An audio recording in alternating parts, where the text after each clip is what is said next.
Hallo, mein Name ist Christoph, ich wohne in Köln-Ehrenfeld und ich mache heute meine Version vom halben Hahn.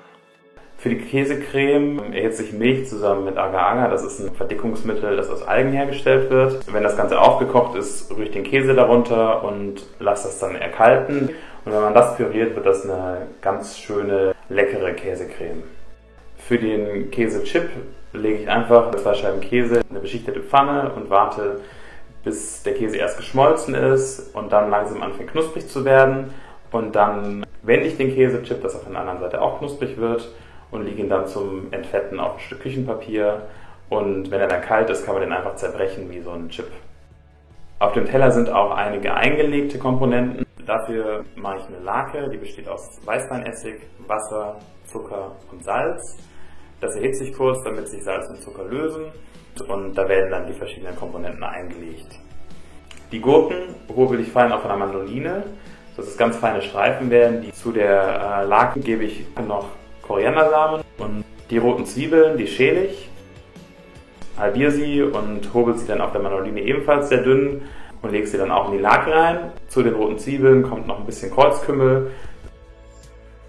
Für die eingelegten Senfkörner ist es wichtig, dass man die Senfkörner mehrmals in Wasser aufkocht und mit Wasser ausspült. Je öfter man das erhitzt und aufkocht, desto weniger Bitterstoffe bleiben, und außerdem bekommen die Senfkörner dann so eine Konsistenz, die so ein bisschen an Kaviar erinnert. Also die platzen dann so schön auf.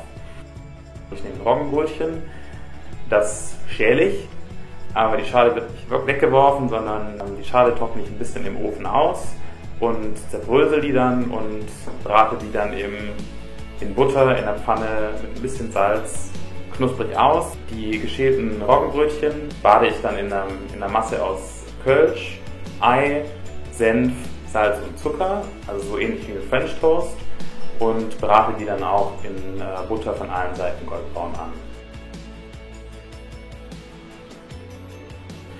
Ja, also die Anrichteweise ist natürlich insofern wichtig, dass wenn der Teller schön aussieht, dann bekommt man ja auch Lust, den zu essen.